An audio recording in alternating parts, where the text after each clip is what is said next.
जो बच्चा कमज़ोर होता है, कोई बच्चा जो कमज़ोर होता है वह, उसके साथ बहुत सारी प्रॉब्लम है। और सबसे बड़ी प्रॉब्लम है कि वो क्या करता है कि जब भी कोई क्लास दिया जाता है तो क्लास के टाइम पे उसका अटेंशन होता ही नहीं है। क्लास के टाइम पे उसका कोई अटेंशन नहीं होता है। दूसरा, अगर उसने थोड़ा बहुत अटेंशन कर भी लिया तो उसको रिवीजन में नहीं बदल पाता, यानी वो रिवीजन करके नहीं आता। इसलिए वह इस मोड से, इस सेटअप से बाहर होना उसके लिए बहुत मुश्किल होता है। इस सेटअप से बाहर होना उसके लिए बहुत मुश्किल होता है। बाहर निकलने के लिए हमें क्या करना चाहिए? बाहर निकलने के लिए हमें क्या करना चाहिए? इसके लिए आपको शुरू में एक्स्ट्रा एफर्ट तो लगाना ही पड़ेगा। वह एफर्ट क्या होगा कि हमें कंसंट्रेशन को धीरे धीरे बढ़ाना ही पड़ेगा। कोई भी टॉपिक चल रहा हो तो उसको प्रेजेंट में, मतलब बिल्कुल अपने माइंड को वहीं पे कंस्ट्रेंट ही करना पड़ेगा। और अगर ऐसा होगा तो फिर आपको समझ में आना शुरू हो जाएगा। जब समझ में आने लगेगा तो मज़ा आना शुरू हो जाएगा। जब आपको अच्छा लगेगा तो आप घर पे जाकर के उसको प्रैक्टिस करोगे।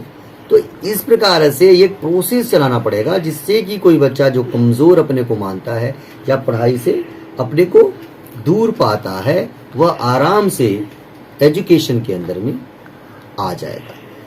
ये बिल्कुल क्लियर है। बट इसको अभी इस सेटअप से निकलना आसान नहीं होगा। किसी भी प्लेटफॉर्म में, किसी भी आप कैटेगरी के अंदर आते हो, उस कैटेगरी से बाहर निकलने के लिए आपको हमेशा एक एक्स्ट्रा एनर्जी आपको अप्लाई करनी पड़ती है।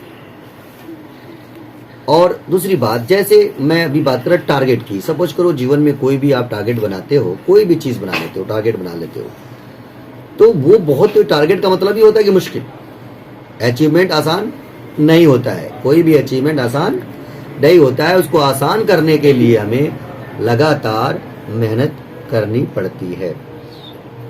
अब बात है कि कई बार हम टारगेट सेट करते हैं और टारगेट के अंदर थोड़ी सी आगे कदम बढ़ाने के साथ ही अपने आप को रोक लेते हैं, क्योंकि ऐसा लगता है वह अचीव नहीं हो सकता।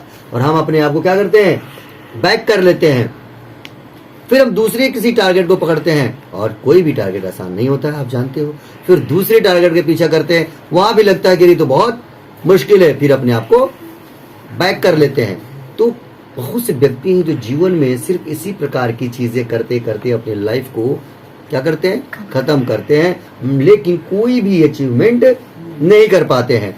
अगर आपको अचीवमेंट चाहिए तो पहले तो एक सोच विचार करके जबरदस्त आपको टारगेट सेट करना पड़ेगा, और उस टारगेट को सेट करने के बाद आपको अचीव करने के लिए, उसे हासिल करने के लिए आपको जबरदस्त मेहनत करनी पड़ेगी। अगर मुश्किलें आ भी रही हो तो उससे ज्यादा परेशान होने, विचलित होने और घबराने की जरूरत नहीं है, क्योंकि माइंड में ये एकदम सेट कर लो, अपने माइंड में बिल्कुल सेट कर लो कि मुश्किल ये जब तक है, जब तक कि हम इसको सीख नहीं जाते हैं, जब तक हम इसको समझ नहीं जाते हैं, जब तक हम इसको पार नहीं कर पाते हैं।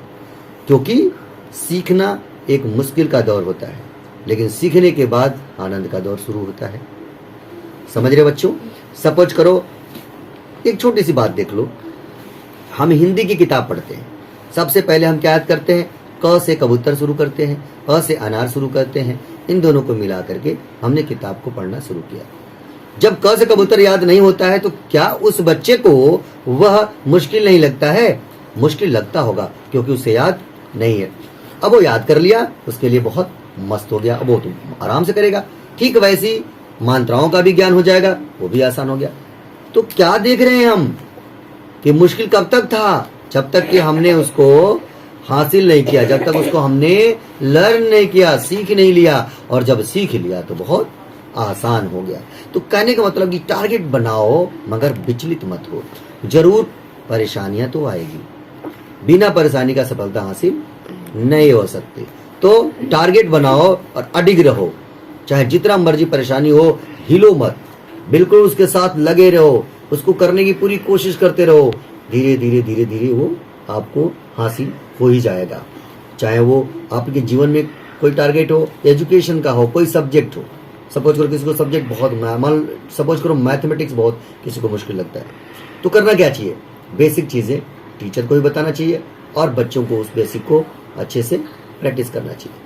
छोटी छोटी चीजें देखोगे, करते करते करते करते करते आपका कॉन्फिडेंस बहुत अच्छा होने लगेगा। कॉन्फिडेंस कैसे आता है? एक कॉन्फिडेंस कैसे आएगा? किसी चीज को कर पाना कॉन्फिडेंस आने की पहचान है। किसी चीज को कर पाना ही कॉन्फिडेंस के जन्म का शुरुआत होता है, किसी चीज का जन्म होता है। आपके अंदर कॉन्फिडेंस कैसे आएगा? आपके अंदर कॉन्फिडेंस कैसे आएगा? तो आप पहले ही बहुत बड़ी बातें सोचोगे, बहुत बड़ा सोचोगे, तो आपको कॉन्फिडेंस नहीं आएगा। दूसरे किसी एक्सपर्ट से आप तुलना करोगे तो भी कॉन्फिडेंस नहीं आएगा। कॉन्फिडेंस आएगा छोटे छोटे कदमों से चल करके, कॉन्फिडेंस आएगा छोटी छोटी चीजों को हासिल करने से। और दूसरी चीज, आपको आना शुरू हो जाएगा, इसका मतलब कि आप जीतना शुरू कर दिए। जीतने से ही मन के अंदर आपका एक क्या बोलते हैं, मनोबल आपका बहुत ऊंचा होने लगता है और फिर आप आगे बढ़ना शुरू हो जाते हैं।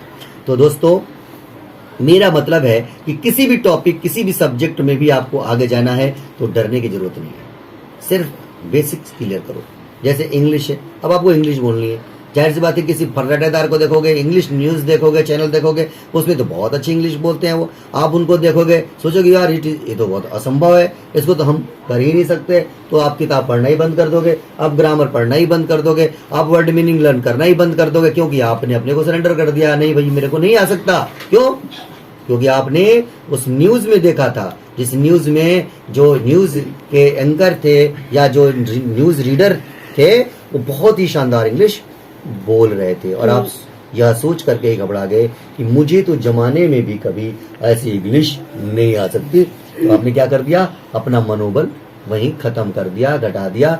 आप ट्राई नहीं कर रहे हो कि मेरे इंग्लिश के वर्ड याद करने से, मुझे ग्रामर की प्रैक्टिस करने से, लिटरेचर को पढ़ने से ये बहुत अच्छा होता चला जाएगा। तो इसलिए दोस्त, आपको अगर मनोबल ऊंचा करना है तो आपको एक बार एक इंग्लिश की रीडिंग करनी आ गई, आप सोचो वाह बहुत अच्छा, मैंने तो बड़ा अच्छा काम किया।